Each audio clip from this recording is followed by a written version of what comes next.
Preseason cuts are afoot, and it means some interesting changes here down the home stretch of drafts. And of course, today I'll be doing another Best Ball Mania draft, competing for $1.5 million to first place. We got to talk about some of the changes going on, though, because a few of them might matter a bit. Of course, I'm already in a draft room here, picking in my very familiar back of the round here in the 11th spot. We'll see what we can do today. So forgot to put the tweet out. Let me get that out real fast. We are going to talk about some of the preseason news items, including some maybe disappointing IR stints for people, as I am, of course, playing in the background. I can't remember to ever mute my stuff in advance. That is one of my flaws as a human being. All right, news we got here. So teams have to reduce their rosters today to 53 players by 4 p.m. Eastern. So you're going to see some news updates coming out throughout the day. Some teams as well, we'll talk about them in a moment, but the Broncos, they want to get rid of Samaje Perine and Tim Patrick, our thumbnail boy for today, Tim Patrick. They want to get rid of them, but they're going to try to find a trade first. If they don't find a trade, then they'll be part of the cut down. So some of those things could be happening with players throughout the day today. Non-cut related news, though, CeeDee Lamb got 4 years, $136 million with $100 million guaranteed. So one of the richer deals ever in history, but still number 2 behind Justin Jefferson. Cowboys also waived Peyton Hendershot, who was the assumed tight end too. So interesting ruminations there for what that's going to mean for the overall receiver room. The depth chart there likely means Luke Schumacher or Brevin Spann-Ford, who basically was playing dead even with Schumacher in the preseason. One of those guys going to be tight end too now. Hendershot was a guy that actually had a pretty decent role last year. Didn't look it up in advance, but check out his routes per game. Last year, Hendershot played 16 snaps per game, got the occasional red zone target. 12% target per out run rate. He wasn't a major dude, but him being missing does maybe open up a little bit more for the beloved Jake Ferguson and a little bit more opportunity, more likely for the guys behind him. The frequently distracted, soon to be 35-year-old tight end Travis Kelce also signed a 3-year, $100 million podcast deal with Amazon. And again, my most fantasy counselor take of the year is that Travis Kelce, just too distracted at this point with everything he's got going on. He's filming the celebrity TV shows where I think he's trying to determine if he's doing the Mr. Peanut Butter show from BoJack Horseman, where you're trying to see if celebrities are idiots or not. He's doing that. He's got a Ryan Murphy show. He's got this. He's been traveling with Taylor. At a certain point, when you're a 35-year-old, you need to be in your hyperbaric chamber getting good. He's not been doing that. We got Puka Nacua here, 13% of him. Of course, happy to keep up in that share at this point. Puka Nacua, come on down. Almost had some decent values here. Amon-Ra goes to 9. I think people just mixing up their exposures at this point, especially the red badges. We got a pick coming up, though. But let's see if other news items. Jonathan Brooks staying on the PUP/IR. Will miss the first 4 games. Not too surprising. Comes down to the structure we talk about a lot here, the rooms you build around these guys. If for a guy like Jonathan Brooks, you would have projectable players around him because there was always a decent likelihood he was going to miss some time. Now he is going to miss it. So would expect that even though this has been a thing that's been very possible the entire time period, would expect that leads to an ADP dip. He might go to like the 120s. And I also say in hindsight, this is exactly what I thought was going to happen back in the big board. And then they talked me out of it. The markets were like, oh, he's going to be ready for training camp. Nope. I'm going to be ready for week 1. Nope. So the big board take was right, even though I'm happy to get Brooks still, especially at a lesser point right now. Kelce can do all that and lead Casey in targets. Not about doing all that and leading a team in targets. It's about being able to be at your peak efficiency and health when it's at an age where you need to be really locked in to keep doing this at 35. We got Puka Nacua, did not get Marvin Harrison back. So the fun of that is gone. I will take a Puka Drake London combo. Feel like it's not happening too often for me. So Puka, Drake London, another 0 RB start here. We're now also at the point of the season where people are coming in and going, why didn't you take Bijan Robinson or Breece Hall at 5? And the answer is that I fundamentally don't believe in any RBs besides Christian McCaffrey at the 101. And even that, we know how that goes. Top of the morning here, guy Kendrick here to support BBM5 winner Spags at the like button. Yes, if Kendrick's wishes come true, then it won't even be him winning. It'll be me. But I'm happy for Kendrick. That scenario were to occur. Marshawn Lloyd may be going to IR. Not confirmed yet, though, but he would miss the first 4 games. Look, it's not a great thing for Marshawn Lloyd. This might make him go undrafted in some rooms, which at this point for me, I'll take because it will decrease the ownership on him. I'm still going to keep dollar costing Marshawn Lloyd down. I continue to think he's a pick for week 17 you want to have access to. It sucks we're not getting the nut run out for him. If anything, we're getting the exact opposite nut run out. But I will say for him, compared to a guy like Kendrick last year, I've talked about a lot. Kendrick being hurt, couldn't show off in minicamp last year, couldn't work his way up the depth chart in July and August. He was recovering from an MCL tear. For Marshawn Lloyd, at least he got minicamp in. He showed we could do a little bit. Had one great preseason play reversing field for basically a play that would have been a loss, turned into an 8-yard gain. He's shown enough that I think they're going to be incentivized to get him in. And a thing that matters too when considering this stuff, the Packers also have a week 10 bye, so Marshawn Lloyd gets out there week 11, that's fine. Like, we want him for the home stretch. So I'm not worried about Marshawn Lloyd. If you guys have been tailing me on Marshawn Lloyd, I get hopping off the train, but I'm going to dollar cost him down, I think, if I can get him in the 18th. Packers also cut Anders Carlson, which doesn't really matter for what we're doing fantasy-wise, but for you guys out there doing redraft, don't draft Anders Carlson. TJ Hawkinson starting on PUP, no surprise there, but also will miss the first 4 games. Kendrick Bourne on PUP, no surprise there, will miss the first 4 games. Hawkinson, if I had to guess, probably falls a little bit more in ADP because there are some portion of people out there that were taking him and going, why is TJ Hawkinson available in the 140s? And now they're going to find out that's why. As a result, if I had to guess, he goes to the 150s. I think if you have an elite tight end, great tight end 2 pick. If you have enough tight ends that are projectable around him in a 3 tight end build, great tight end pick. I think the Hawkinson buying window is now, and for me, with another 15 drafts or so left, I didn't update my banner. I did 4 drafts off stream last night, guys. I'm trying to get to my... Oh, no, I got it right. Okay. This is, BBM number 134 for me. Stream draft number 192. Currently, we're on pace to hit draft number 200 here on stream for the year as part of the Sunday Drafters doubleheader. So I'm not sure that's going to go. If I skip, basically, if I don't do any doubleheaders this week, I could push 200 to Monday or Tuesday. But I don't know if BBM is going to be open Monday or Tuesday. So that is the balance right now. We'll talk more about my contest schedule coming up in a minute, though. So, guy in the thumbnail, we'll talk about it in the beginning. Tim Patrick, Samaje Perine to get cut or traded by Denver. Obviously, good signal for top 2 guys on the Denver depth chart, Javonte Williams and for Jaleel McLaughlin, who basically were splitting work in that last game. I think also good news for Audric Estimate to get one more body out of the way. Tim Patrick, I think good news for Devon Vele first and foremost. Seems like he's the guy probably gets the first crack at wide receiver 3/4. Mims is probably behind Vele, and Troy Franklin's probably behind those guys. But just getting one body out of there is a good sign, I think, for the future there. And Troy Franklin's using the preseason. I know our guy Tyler will make fun of it. But, like, he did have 50-plus air yards on 2 targets in the last game. I think they're figuring out how to use him. He did have one nice catch for over 20 yards as well. I don't think Troy Franklin's dead. I certainly get not drafting him anymore. I don't plan to do it myself very much. But if you haven't gotten a lot of him, he's free in round 18. I would still take the shot, especially if you have a Denver bet or a Cincinnati bet going and you use them as the oppo correlation.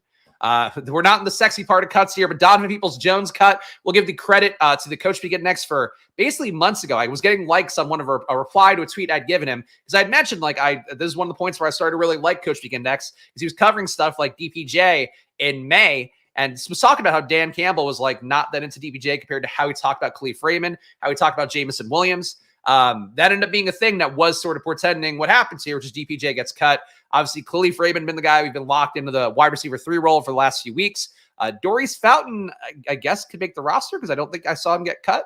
Kind of a surprise given that he was going the wrong way, but that's how that is for Detroit right now. Still possible, too. They are a team that on social media, I've seen it a little bit. Don't know that's a real thing, but Tim Patrick to Detroit would kind of make some sense. Like he's kind of the ideal player to have in a situation like they have, but they like Raymond enough, so maybe they don't bring a guy like that in.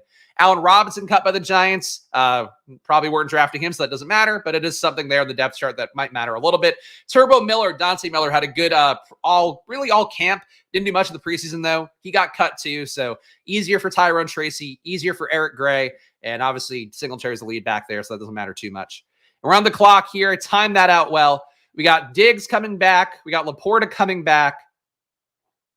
I mean, look, the Diggs dip is something I'm still pretty comfortable with, so I can go Diggs here.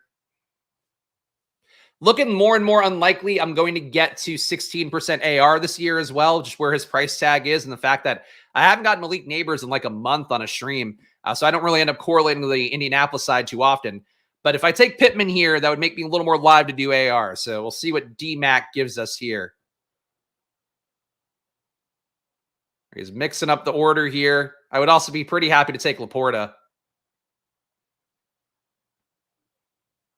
But tank going means no Houston double, which is always going to be interesting to me, no matter what the Houston combo is. Okay, take the whole clock. Really think about it. All right, he goes ATN, which I feel like has been common lately. I got ATN in 50 in a room yesterday, but besides that, every other room he was going at the turn here. Laporta, Pittman. I would like to get to 16% Laporta, or at least even out Laporta with McBride. So I'm going to go Laporta here. No correlation at this point, but good players. We got Puka Nacua, Drake London, Stephon Diggs, 3 guys on the upswing, and 1 guy who I think has 1 more bounce left in for good times for him. Malik Willis, the new backup QB in Green Bay. Whatever. But good news for him. Apparently the Titans would have kept him, but the NFL didn't do the 3 QB stashing an emergency QB rule. Brian Callahan bitched about that a little bit, but they basically couldn't keep Malik Willis. They thought that Mason Rudolph was better, fit the offense better, filled in for Will Levis better. So that's how that looks right now in Tennessee. And for Green Bay, Malik Willis immediately becomes the number 2 QB because Sean Clifford and those guys were mostly dog shit the entire time. Dalvin Cook visited Dallas as well. So Dalvin Cook, a guy that's in the best shape of his life physically, still think he's probably dust. Maybe he comes in there, if I had to guess, to bring him in as more of a depth piece. But it is something there. He's visiting Dallas. That is the kind of player that Dallas could gravitate towards. And there have been things linking him with Dallas for like about a year now. So that would have fucked things up a little bit for, I think, both Rico and Zeke, just having a guy in there taking some work away. But, we'll see. I would say, though, if Cook were to sign, probably a 10-pick ADP drop for both Dowdle and Zeke right away. What's my preferred source for all the roster cuts? There really isn't one. I had to go and track it all down myself. How many guys are in the best shape of their life? I mean, but legit, there's videos of Dalvin Cook, shredded. He's usually a little bit doughier, relative to a football player. He's jacked. He is really jacked right now. But he's again, it's a physical thing. That's not really, guys can get jacked later in their life, and then it doesn't really mean they're still as good of an athlete as they were before. That'd be more the thing I would say with him. Favorite BBM is Laporta JMO double with Goff around after ADP. It's more unique because the Amon-Ra drafter is almost always stacking Goff. I don't know if that's true. I feel like I've seen enough with Laporta and JMO going, but I haven't, I guess, looked closely enough to worry about it. But yeah, I think that's fair. I mean, that's always going to be a way to do it, taking the wide receiver 2 and the tight end to try to balance out against the top receiver. It's a logical way to attack that. If you found out you were the 101 in redraft, 12-team, 0.5 PPR, you're taking CMC or CD or Tyreek. I'd probably just go CMC at that point. You're going to get enough wide receiver values that you could pass up the one super elite one. Herschel Walker was jacked too. People were, they would have if it were the 80s and we were playing fantasy. I don't know what you're talking about here, Ant. Sean Payton is envious of the wisdom and storytelling ability of the Dallas RB room. Look, Rico Dowdle's young. But yeah, Zeke, still my primary Cowboys bet, even though I've said enough times, if I get 14% Zeke, 14% Dowdle, great. I haven't find myself taking Zeke in rooms more because he's fallen to the 140s, 150s sometimes. Again, I get we don't want the dusty older player, but sometimes trust and having previously earned a red zone role with the exact same team who's desperate for a red zone back, that's the thing that matters more. But, that doesn't matter. I guess, for some people out there. Smash the like button. Yes, please hit that like button. You guys heard my news updates here. Again, if you're having a hard time keeping up with cut stuff, I gave it to you about as easily distilled as possible. Subscribe down below. Of course, drafts every day right now, basically until I think they're going to be filled. Till BBM fills. Drafts every day here. So that includes Saturday and Sunday this weekend. We'll also be making an appearance on the Pound stream on Saturday. Maybe an outside shot of doing one. Our guy Tyler is doing a marathon stream on Sunday. But stay tuned here. Lots coming up. And the big plug is going to be on Wednesday, 8 p.m. If you want to get on stream with me, you could do that here. Prediction. I'm doing my NFL betting preview with an old photo from me at a wedding. We're going to be doing it here. And if you want to be on camera with me, we haven't done the guest drafts in a while. You have to register here. This is tomorrow at 8 p.m. I'll be giving away my official picks for the year, whatever that means to you guys. You know some of them already if you're around here. And it will be live streamed here on the channel as well. But if you want to be on camera, you have to register on the site that's in the chat right now. I'll leave in the pinned comments as well. Register on Prediction and do it ASAP because otherwise it might fill and then you won't be on camera with me. So check that out. Other plugs as well. Promo code SPLASH and Underdog, $1,000 in bonus cash. Today, they also have a special deal going, which I'll tell you after I make a pick. What a tease. You guys are all dying. You're hanging on here. All right, so this sucks. Getting Pitts back. Pitts would feel nice with this build. Chicago-wise, Tennessee-wise. I could take more Ridley. Thought that was an impressive Tennessee debut for them, rather. Seattle, Tennessee, as I've talked about, 2 teams that this weekend I thought showed me what I needed to see from them to buy in further. You got 4 receivers, though, 1 tight end. RB could be okay here. Getting more Jaden Reed, get a little bit above the field. Kyle Pitts would really be bad draft capital, but getting the Atlanta double wouldn't feel too bad. All right, so he goes up against JSN. I want to up my Walker and be with the field on Walker, so I think it's a Walker Hero RB build. Not correlated well, though. This is the thing that sucks sometimes. Yesterday, I was hitting a sweet spot of Detroit with San Francisco, Seattle with Chicago, and Minnesota Green Bay, where people have talked about this before. I've actually talked about it on stream before. But if you hit some, like at least the Seattle Green Bay, Detroit Chicago side of that, you're getting like a lot of teams that are playing together with some Minnesota in there as well. Teams that correlate for week 15, week 16, week 17 was doing that a little bit last night because it kept lining up for me pretty well. Had fun with that. But I couldn't get Kenneth Walker as part of those builds, part of the Chicago-Seattle part. So Walker has been coming up in a lot of rooms. I think he's had one of the best team signals for preseason so far, where the team has really held him out entirely, talked him up. The usage we saw for Kenny McIntosh, like I talked about in the recap from this weekend, that was a great run. That's like a classic Kenneth Walker run. So I do want to get more Kenneth Walker here. And this build right now is not as matchy as I'd like to have. Let's give it a read. We'll do the promo deal that's going on Underdog right now. We got Kenneth Walker, Puka Nacua, Drake London, Stephon Diggs, Calvin Ridley, and Sam Laporta. So one more tight end coming in here, or one more receiver coming in here would be nice. We're okay right now for RB. Technically a Walker hero build. And I do greatly favor Walker to Rachaad White for what it's worth for anybody who sees that and is curious. Anyway, the pick today. So it's live now. Oh, they changed it. Okay, it was a different thing this morning. There's a Travis Kelce free pick. Okay, so that's what they moved up. So they were going to launch something new today. They were going to launch, I guess, a different product. Instead, they're not launching it today. So it is a Travis Kelce free pick right now in Underdog. I can't show you the graphic on screen, but if you go to Underdog, you should find a free pick for Travis Kelce. They're trying to get the week 1 bets. Yesterday, we had some decreased pricing on Tampa Bay, Washington, which I encourage you guys to take. Today, if you're going to build some pickup slips, add the Kelce shit in there because that's a free pick you get right now. Oh, Jerry going to be, all right, there's a tease. Jerry versus Spags, long-awaited debate on stream. Well, I'll give you a quick hook, but I'm not the one producing it, so I don't know how this is going to go. I really, as I've said before, they've given me precious little details other than fucking harassing me to get signups, which is not initially part of the deal. Initially, it was like, oh, just do some content. Now it's like, you got to get us a bunch of signups. Like, all right, fuck, I'll do the best I can. But I have no idea how it's going to go. I only know that I'm like, we got to get everybody on stream. That's all I've requested. So if you go and you register for prediction, you will get on stream with me at some point. How fast it'll be, I don't know, because I got to get through the content. There'll be questions. I don't fucking know, man. We're gonna find out tomorrow at 8 p.m. on that site, and of course, I'm here streamed on the Splash Play channel at 8 p.m. It's gonna look different than the usual content because I don't even know how the production. Like, I don't know what it's gonna look like. I got nothing, man. Our AI quote of the day, or chat of the day from our guy Adam. It took me quite a long time to develop a voice, and now that I have it, I'm not going to be silent. That's an aggressive one. Adam, these chats have been going all over the place. I don't know what you're talking about. Did I change my email for my LinkedIn post? Tried sending a message. It's chris@probably.com. That's the same way to spell it.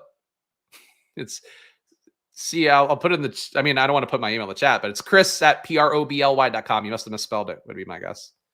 But no, my email's working and fine. In fact, I have a lot of calls today. I got after this stream. So we're going to only have one draft today. So no doubleheader for me today. I have calls from like 12 to 5 today. Most of which related to probably, one of which related to something interesting for my football season. So I'll keep you guys in the loop there, but excited about all the calls today, but got a lot. It's call city for me today, which is hard. As you can tell, I just get so much joy out of doing content. All right. Hollywood Brown goes 76. J-Mo at 75. The Hollywood Brown fall. I don't hate this price tag for him. Certainly a little bit of concern for him, though he's not on the PUP IR list yet, so that might be a good sign. Would be the kind of thing a team like the Chiefs would do to keep some roster flexibility if they thought he couldn't get in the first 4 weeks. So to me, the Hollywood Brown dip, I don't know what he's dipping for. What he misses you one game, who cares? People really freak out about this stuff too. And again, I said it in the top, but it really comes down to building balanced teams. If your team can't withstand a guy missing 1 week, a guy missing 4 weeks, probably wasn't meant to be. Your job is to build teams that can withstand this guy not coming on early. This guy doesn't have the role we thought he had. Like, that's really the goal here. And some of the teams will have everything doesn't come together. And like, maybe even guys who are good have bad runouts to start the year. But like, your job as a player is like to really try to make it so that you're able to have teams that make logical sense and then also can cover for Jonathan Brooks is out. Marshawn Lloyd's not going to play for a month. Like last year, Devon Achane was crucial to a lot of my teams. You know, the ones that survived with Achane being out a month were good to go. Same thing for Kyron teams, I'm sure. You got to remember that last year, two of the key players at RB who were down both, were all taken second, third round. Those guys missed a month as well. So you can miss a month. The year can still work out. Can all be fine.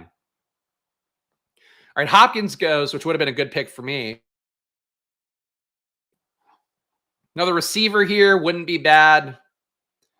Not my favorite pocket of receiver in the world, though. Addison I can live with. So again, we're just, nothing is correlated right now. Could go Aaron Jones. I like Addison enough here. I've not been taking Ladd lately at all, which I'm pretty content with, have been content with since day one. But now I think there's even a logical reason where I don't really want to go to Ladd because of his role playing the slot for a team that I don't think is going to pass a lot. So this guy can take the Ladd discount. I'd rather go Addison. Prefer Addison as a straight up play. Frankly, I probably prefer Cortland Sutton, but, you know, got Ladd ranked a little bit higher than him. I don't think Ladd's dead, but he was never a fun click to me, and now I have a very credible reason to not go there. Be there Wednesday night purely to defend every single one of Spags' takes. I appreciate that. I hope you all are there. You can defend my takes. You can come at me for them. Follow your hearts. 0151 here. Ramondre, a little bit of a discount. Really not much of one. Mostert feels a little more sturdy. I feel like I've gotten enough for Ramondre at this point, and it's not that big of a discount. I'm going to flip it and go Mostert here. Could also go Swift, but I feel like Swift's price has been coming down enough that I don't want to go for him when I want to make up my exposure at Mostert. And I've got enough Swift right now. But it would have made sense to me for the Chicago-Seattle correlation here, cornering the market on one RB in a Week 17 game. I think it makes sense when you don't have the receivers. But it's a 0-2-5-1 build right now so far. We got Kenneth Walker, Raheem Mostert, Puka Nacua, Drake London, Stephon Diggs, Calvin Ridley, Jordan Addison, and Sam Laporta here. So we got our 5 receivers in the first, 83 picks. But overall, you want to get your 5 in at least in top 100. Ideally, 5 in the first 7 rounds. We accomplished that. And we have an elite tight end and a hero RB. So structure-wise, the team's built well, just not as matchy-matchy as I'd like to have normally. Who would you rather have? A mid-first round wide receiver in an ambiguous wide receiver room in the 17th? Or a second... Oh, okay, so first rounder is 17th. Or a second round wide receiver who only plays slot in the same team in the 7th? Probably the mid-first round wide receiver going to the 17th, just because the upside for payout there is a lot bigger. I think Ladd McConkey is one of those guys where it's like, if he hits, it's like a narrow hit. If he misses, it's like catastrophic for you getting 8 points at, pick 70 to pick 80. So that's how I feel about McConkey mostly. But, yeah, I think the first round guy falling to 17, take that shot. GM and happy roster cut day. Make Kendrick get a result that doesn't make him a stone cold 0. Like, it's tough, man. I was looking at my Derek Carr builds yesterday on the Best Ball Explorer tool, which is a great way to look at your lineups as well. Full recommendation for it at bestballexplorer.com if you want to check it out. I was looking at some of my Carr builds, and I was like, fuck, I have a lot of Kendrick still. I still have like 12% of my builds, I think, with Carr have Kendrick. I've got a lot of Carr, so I was like, fuck, that's a lot of Kendrick just hanging on. If he gets cut, he's dead for now. If he moves on to another team, he's a little bit less dead. Oh, we got Fly Meatwad. There we go. So I was saying yesterday, it was like, I was wondering if our Meatwad had changed his name, but original Meatwad's here. Fly Meatwad also here. A meat to the death. They're all LOLing. Everybody's LOLing here. A lot of funny content going on. So it could be me. It could be the Meatwads. We just don't know. The real meat is in the building for sure. Hey, look, we got room for multiple Meatwads. Though it is tough for this Meatwad, because this Meatwad's had this brand for a while. But Fly Meatwad, it's a whole different ballgame. You just got to bring a different Meatwad attitude. Like a B-boy kind of Meatwad is what we're looking for. Anyway, Jaden in this room goes 91. Still have seen him go in the 110s in rooms. Not to me. So Jaden's price remains exactly where it's been this entire time. Which I don't know if it's a good thing or a bad thing. Would love to have gotten CLV on Jaden. Love still having access to him at this point, though.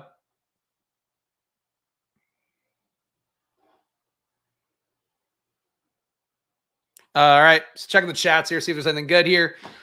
Nothing too interesting right now. But guys, stay tuned. Got a lot coming up in this draft. Got a lot coming up in as much as we have, 10 more rounds. So subscribe down below, hit the like button. New drafts here every day at 11 a.m. Check that out. And also, we'll mention drafters too. Drafters.com right now. So 55% filled in the Drafters Million Tournament. Means a very good shot at the overlay we've been talking about. We're expecting 75 to 80% based on drafters' internal projections. Seems like there's still a decent chance that it could be like 70%. If I had to guess, between 70 and 75 would be where I would put the line. But check it out. Means that basically drafters will be putting in between 400K, I guess between 250K if it were 80% filled, and 500K if it were 70% filled. So essential for a lot of free money on drafters. And really, like, it's an ad. Like, if you sign up, I get an affiliate fee for it, so it helps me out. But you also get $100 in bonus cash. And it really is important to know that overlay in any DFS structure, any best ball structure, most important thing to do for yourself. So the Drafters Million, same thing for the Underdog Sprint and Marathon if you want to try to do those. But this one, full point PPR. I finished top 110 last year with 9 entries. Really big cosign at drafters.com. And use promo code SPLASH for the $100 deposit match. But really, like, take that one seriously. Ads are ads. I get it. But, I try to be real with you guys here and point stuff out when it matters. This is one that could matter. We do have a little bit of a fall for Brian Robinson here, who I still like quite a bit.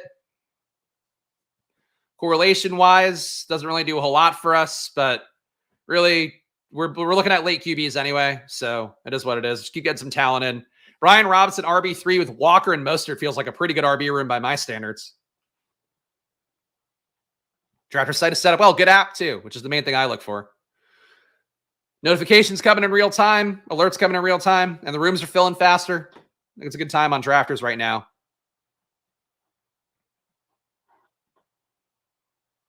We're at 0351 here. Need QB at some point, but we're not there yet.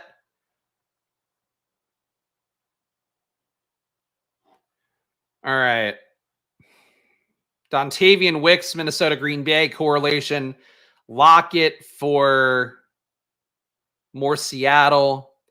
Tajay gives us more Tennessee and could, I think, make us done at RB. So I'm going to go Tajay here. Tajay Spears, 4 RBs. Then with this kind of build with a Walker Hero, all guys who are starters or in the mix for some amount of role. I think you could be done here. A 5th RB might be nice for correlation's sake. So I'll say I might be out of the RB biz, but I'm not sure yet. 0451 build, though. We hit receiver hard early. We got an elite tight end in, and now we've made it up at RB. The team is Kenneth Walker, Raheem Mostert, Brian Robinson Jr., Tajay Spears. At receiver, we have Puka Nacua, Drake London, Stephon Diggs, Calvin Ridley, Jordan Addison, and elite tight end with Sam Laporta. So really just lacking the correlation overall, but the team feels good. It's a talented team. Structure looks okay. $15 tourney price point's nice too. Fire a bunch of bullets for less than $100. Support our boy Spags. Yeah, support. Really on drafters, you're supporting me when you sign up. But after that, you're just supporting yourself. Like getting the free entries. The fact that you put in 10 entries, you get a free one. Like free entries in an overlay tournament and a deposit match for that as well. That's the maximizing of everything you could do as a best ball player. Obviously, you try to maximize your drafts with football knowledge and shit, but just going into tournaments where it's not filled and then also you're getting extra money put in and you got bonus money signing up. Like that's how you really grind the stuff out. It's not glamorous, but that is how you glamorize or how you make it work for yourself. You can make it glamorous. You can glamorize it for yourself. You only get want from drafters, a couple more contest options, maybe with less than 150 max too. Yeah, they go a little bit light there, but I think it's because, so much of the focus goes to the Drafters Million. But I agree, based on the mini ones, seems like they've been doing well with that.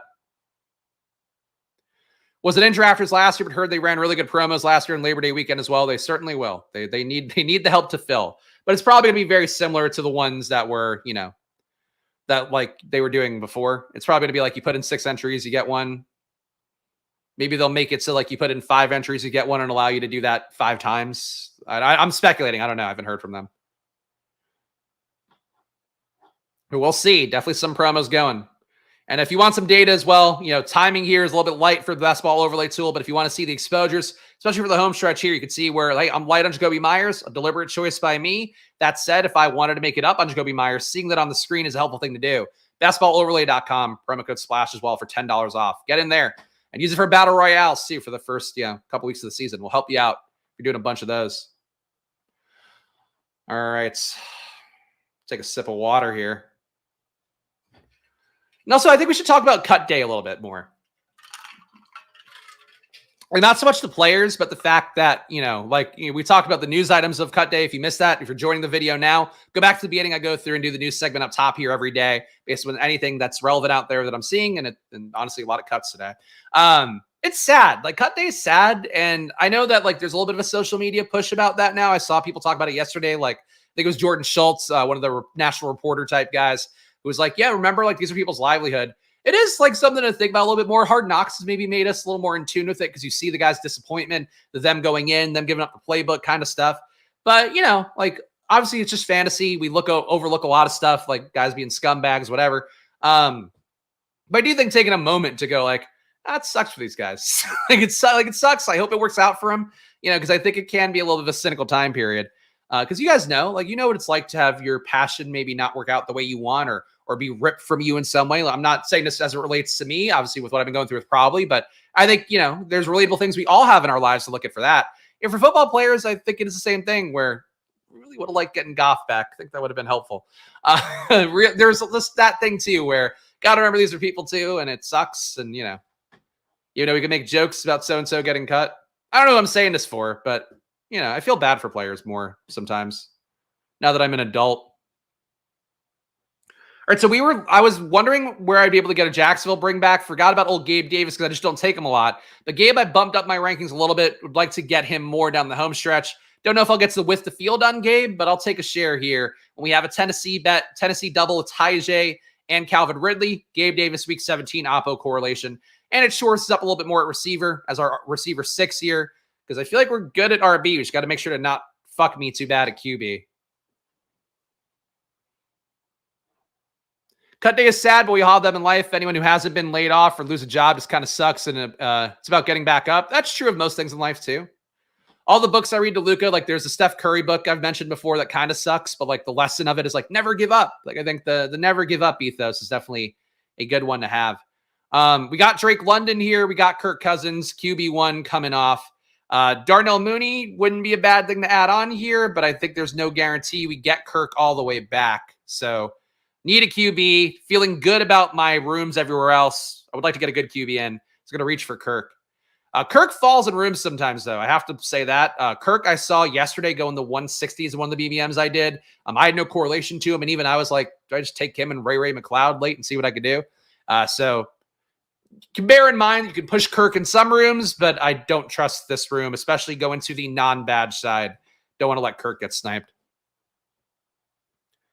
Not all first-round wide receivers are created equally. Talking about QJ, I don't think he's getting cut. He's quietly been the best performing receiver over the last few weeks. I know nobody wants to hear that. But, he hasn't moved up the depth chart, but he's been better than, Chark's been hurt. Brendan Rice hasn't really flashed anything. QJ's at least made a few plays, had some positive camp reviews. Still don't think I want to take him, but if he's going for free, if you make the bet, you win big. The Squirt Squad, the GM is best. Sure. I just got handed that one. I'm not a crypto guy. Chuba up to 139. Don't think you should steam up Chuba that much. He's still, I think he's a more appealing click now because it is going to be harder for Jonathan Brooks to earn the role that he deserves with missing a month. But you got to remember too, guys on IR can can still do things that are adjacent to practice. And at a certain point, you have your 3 weeks to return. He could be on the field practicing and doing all that. I don't know. For Chuba, I think people are going to steam him up right now. I'll take him if the ADP aligns. And I guess Chandler's gone. I don't know why Gus is at 140 in this room, but if guys in this range were good or gone, I could see taking Chuba, but Chuba shouldn't be coming up this much. I thought his price tag before, being in the 150s, I thought that was what the price tag was, counting for the fact that he's probably not going to be playing in week 17, the stuff that really matters for us. If Brooks gets up to speed like we expect. So you can buy the rise, but don't force the rise is basically what I would say. How I feel about Mims now? I mentioned it before with Patrick. I think just it opens up a shot for those guys to get there that wasn't as clean before. So that's the main thing for Mims and Troy Franklin. But Vele is probably the first go-to there. So Vele, you know, Vele has to fail or those guys have to outperform him, offer something different. And they've liked Vele enough. Zico's at 147 here. Just do not agree with that. Really don't. I mean, this room is all over the fucking place. Dobbins went at 122. Zeke went here. Gus fell for no reason. These rooms this last week, guys, shit's all over the place. See if he makes the team. But, I mean, theoretically, he's another guy that could still be a blocker for Troy Franklin and Mims. Brandon Johnson, too, actually had the decent preseason game the other day. Maybe he made the team. Who knows? Shit's all over the place quote of the day. It really is, though. Like, in BBMs right now, it's just people like Justice Hill. Yesterday, you guys were like, oh, you put Justice Hill in the 160s. Here he goes 149. Like, people are just grabbing whatever at this point. And I get it to a certain extent, but like as we talked about on stream, it's really around 14 on where you want to kind of throw ADP out the window. Around 12, 13, I don't know. Like I don't think you want to drive Dobbins all the way up because you want to taste the Dobbins when Dobbins is likely to come back to you at 143. I think people just don't know how to handle the last week, to be honest. And it's been more pronounced this year than it's been to me in previous years. Dobbins 2 rounds had a Gus bus, which would be okay if that were what the market said. Like, I don't think that'd be a totally crazy thing to do, but it really is a weird flip. If I needed an RB, I would have taken Gus at that last one. What are you going to do? I think we were right to take Kirk when I did too, because Deshaun went early. Rodgers went early. Sadly, the BBM 5 winners picked in June, probably. I don't think you can guarantee that. You just got to be getting the right guys amidst these spots and not just grabbing anything, like not steaming up Chuba Hubbard, but instead taking, you know, X guy. Like Justice Hill, I think we know enough info about. He didn't play in the preseason all. He got held out of everything. He's ended up being the guy that, you know, Jim Harbaugh said that he would be, or John Harbaugh said that he would be. So like those are things that you have a better cosign on, but you know, you got to get all that right, which is the hard part.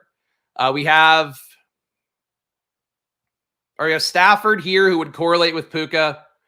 Getting some aged pocket passers in, but I don't mind it too much. Stafford, come on down. I think we have late correlation at receiver that we can hit for both guys. Actually, really, one of the receiver correlations I might want to just go and get right now. Let's lead a second tight end. We have a late option there as well. Let's see what DMAC does here. He takes Komet. So I think this is now where we have to throw ADP out the window a little bit and go up and get Greg Dortch because Dortch is not going to come back to me at the next pick. We want to get some Rams Oppo correlation. We have Washington correlation we can get later on. Might be a 2 QB build. Let's see how that goes down the home stretch. So it's a 2-4-7-1. We have Kirk and Stafford here. Yeah, not getting a lot of running here, but we should have pretty good pass game production. Kenneth Walker, Raheem Mostert, Brian Robinson Jr., Tyjae Spears. So feeling good about the RB room so far. And we do have the opportunity to add one more QB. That would be logical as well. Puka Nacua, Drake London, Stephon Diggs, Calvin Ridley, Jordan Addison, Gabe Davis, and Greg Dortch. And just one tight end right now is Sam Laporta. So have to add at least one more tight end. Maybe could add 2 at the 4 rounds. We'll see. I think the team's clean, though. This room has been hard to figure out. I don't like taking Greg Dortch at 158, but this is the time to do it. Going to steam up a bunch of 18th round guys or late guys. Do it now. People in the final week just tired of taking ADP plays to help their card streets, get your guy season. I guess. Like, I like, you know, like Justice Hill. I think he's a good play. A little bit insane for me where if you want to take Khalil Herbert, take Herbert ahead of Justice Hill because you're still going to get Justice Hill at 164. But look, I'm not immune to it. Dortch at 158 isn't terrible. It doesn't feel great, but he's moved up enough. I think he's in the 160s now. No, he's 170s. He's gone in the 160s in every room I've been in. So that's where I'm going with it mentally. Especially McMillan goes 154. That's true. McMillan did go right before him. Wild room. Last year, late information out big time with Puka and Kyron camp news. That was early August, though. At least for the Kyron part of it. Actually, no, both parts of it I think were early August.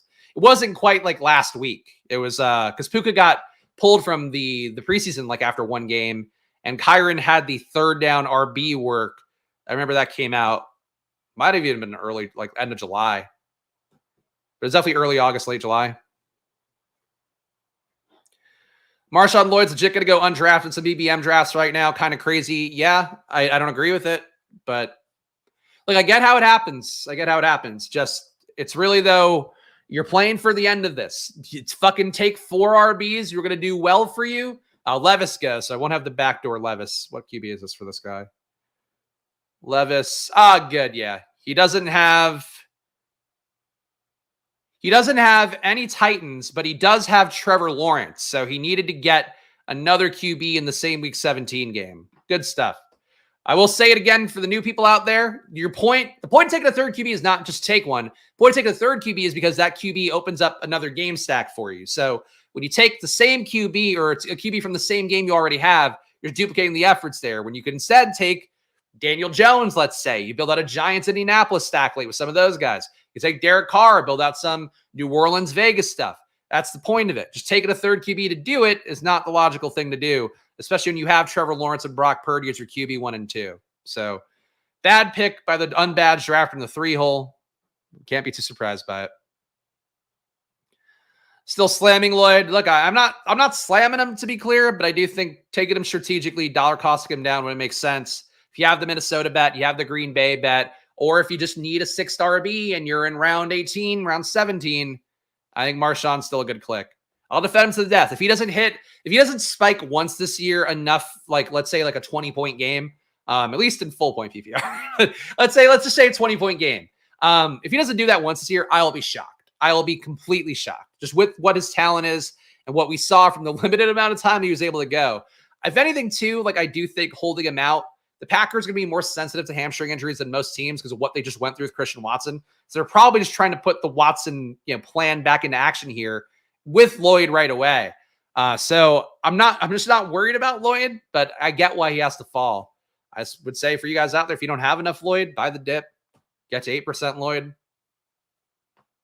I don't think it's a straight fade no matter what. But Lloyd's still here. We did get DeMarcus Robinson all the way back. Stack-wise, Darnold went as well, so we can't backdoor that one. You know what? We could do something weird here, and I'm going to do that. I'm going to take the chance to do something weird. I'm going to go Bo Nix for QB3. And we are going to dig here. We're going to dig in a weird direction.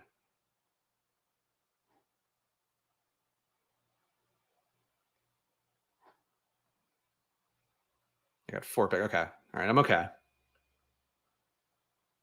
Wish I had a Cincinnati running back because then I wouldn't have to be thinking about, oh, should I get a Cincinnati guy on top of this? That's okay.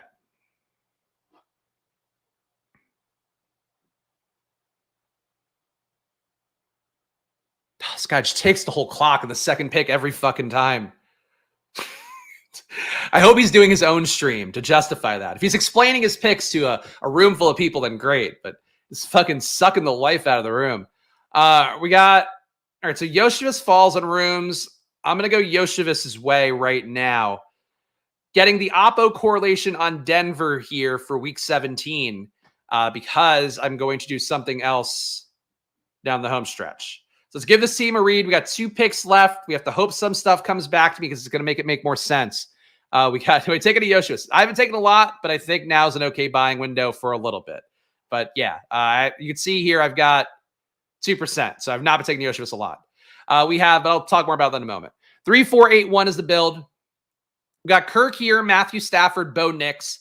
So Kirk Cousins, that is. Kenneth Walker, Raheem Mostert, Brian Robinson Jr., Tyjae Spears. Don't foresee adding another RB on at this point. We have Puka Nacua, Drake London, Stephon Diggs, Calvin Ridley, Jordan Addison, Gabe Davis, Greg Dortch, and Andre Yoshivis. And a tight end, we have Sam Laporta. So we need the second tight end. Know what I would like to do with that. But we'll see what we get back. Last 2 picks for me, tight end, another receiver is what I'm thinking right now. not drafting the ghost of Tim Patrick, though he is in the thumbnail, so remember there were a day to take him. It wouldn't shock me, honestly, if Patrick got a decent role for a contender. Where I would, where it would be really fun for Tim Patrick to go, for me and not for you guys. Go to the Chiefs. That'd be fun for Tim Patrick. Let's put him out there. Give him some going out deep routes. Let's make people sweat the Worthy exposure, the Rashee Rice exposure, even though they're completely different receivers, the Marquise Brown exposure. But Tim Patrick, you know where Tim Patrick would actually make the most sense, though? Probably Pittsburgh. Like, I don't know if this is a Pittsburgh move, but they're not going to get Ayuk, it looks like, at this point. You put in Patrick. He's a better player than Van Jefferson, probably. And if not, you got Van Jefferson there, and maybe you can break out again or break out for the first time. Nah, I don't like Washington.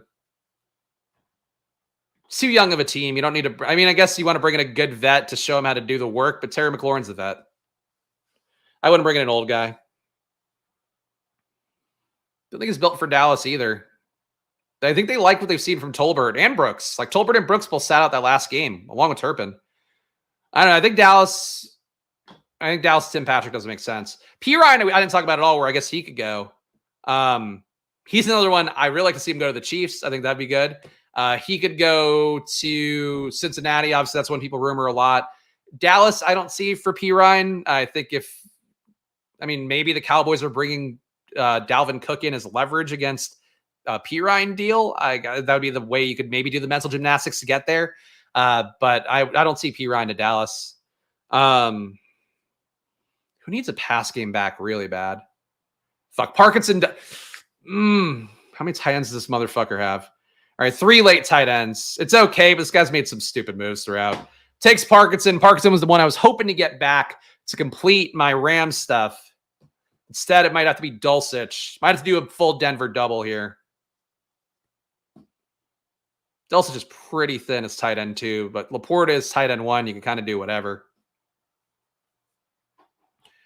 Favorite 18th round pick right now, probably Theo Johnson. I think it's probably Theo. Just in terms of a guy who's there pretty much every time.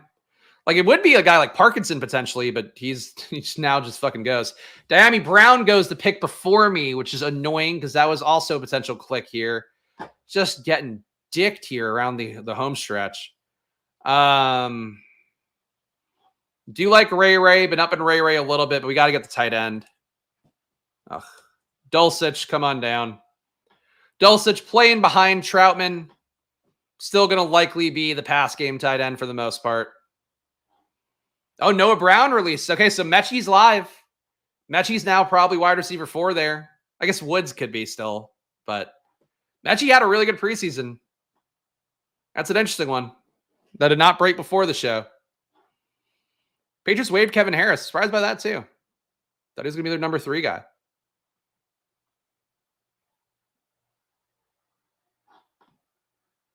All right, 2573.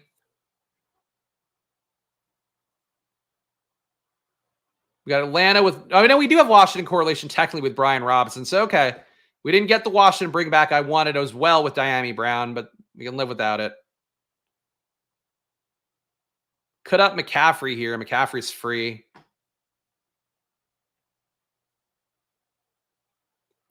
But I think with the signal we got, I think there's a click to make a few times down the home stretch. Devon Vele, just as leverage against, the concept that Denver can produce in the pass game, and maybe it won't end up being Troy Franklin and Marvin Mims, who we like the most. Devon Vele will take a share here. So final team here is a 3-4-9-2. We have Kirk Cousins, Matthew Stafford, Bo Nix at QB. So 3-headed QB room here, given that we did have 2 pocket passers up top. Bo Nix should run a little bit, though. Kenneth Walker, Raheem Mostert, Brian Robinson Jr., who correlates with our Atlanta bet. Tyjae Spears from Tennessee. We could not pull off Levis because somebody had to take him on stack. Puka Nacua, Drake London, Stephon Diggs, Calvin Ridley, Jordan Addison. So 5 receivers in the top 100. Then we went away a little bit, loaded up later on with Gabe Davis, Greg Dortch, Yoshevich, Devon Vele. And at tight end, we have Sam Laporta and Greg Dulcich. So not the most elite tight end room ever besides Laporta, but that's the part that's going to work for us, hopefully. There we go, guys. I don't have time to do another draft because I have a 12 o'clock call coming up, but you have time right now. Subscribe down below, hit the like button, leave a comment. I'm doing drafts here every day. Going to be a lot of single headers this week, I think, because of the fact I'm trying to save up to get to 200 at a logical point. So hit the like button, subscribe here. course, drafts every day. This is draft number 192 for me streaming on the air. So we're getting to 200. That's the goal. Show some love. Your support goes a long way. It's just me here doing content here every day by myself. Of course, Underdog, promo code SPLASH as well. Check out that free Travis Kelce pick'em if you want to build some pick'ems early on for week 1. Again, lots of deals going on all week long at Underdog, which I'll be telling you about here on stream every day. Use that promo code SPLASH for a $1,000 in bonus cash right now at Underdog. Click at the link in the description as well. It'll take you right there. Stochastic, I don't need to plug Stochastic. I actually meant it. Drafters. If you deposit on Underdog, deposit on Drafters. Very good shot of having $250K to $500K in overlay in their big tournament, the Drafters Million, which is a $15 entry fee with $500K to first place. So if you sign up over there using the promo code SPLASH, number 1, you get $100 in bonus cash. Number 2, you get a good experience with likely overlay as well as full point PPR, no pods, no playoff pods, just total point scoring. So it's a really big change there from Underdog where you are getting instead just your own team's ability, really. You don't have to worry about pod luck and some of the other bullshit that goes into it. And full point PPR, I do think makes drafts a little bit easier. Last year, I finished top 110 with only 9 entries. Imagine what you could do. So check it out. Take advantage of the bonuses and stuff at drafters.com. Best ball overlay tool if you want data on your screen like I showed you guys all throughout the stream today. And shout out to all the fine folks who joined the channel. The people who've joined get team reviews for me, 10 a month, and they're not going to be here next year in the same way. So take advantage of it now. They also get my rankings updated weekly, which I think has the last update, even though I could probably do another one, but I'm not going to have time to. So sorry. But if you want to ask me questions about the rankings, do it in the VIP Discord. You also get my notes document, which has news items going back to the beginning of training camp. And you also just are supporting the show. So that's the main part of it. So $4.99 down below. Hit it, join, do that, and gamble responsibly, even though it is always money time. Follow me at Chris Spags. Follow the show at Splash Play Pod. Back tomorrow with more. And again, guys, sign up for the prediction thing as well. I'll leave in the pinned comments. But if you want to be on stream with me tomorrow, 8 p.m., my betting preview video will be the time to do it. So check it down below in the pinned comments. See you guys tomorrow. Enjoy your days. And of course, good luck. Bye-bye.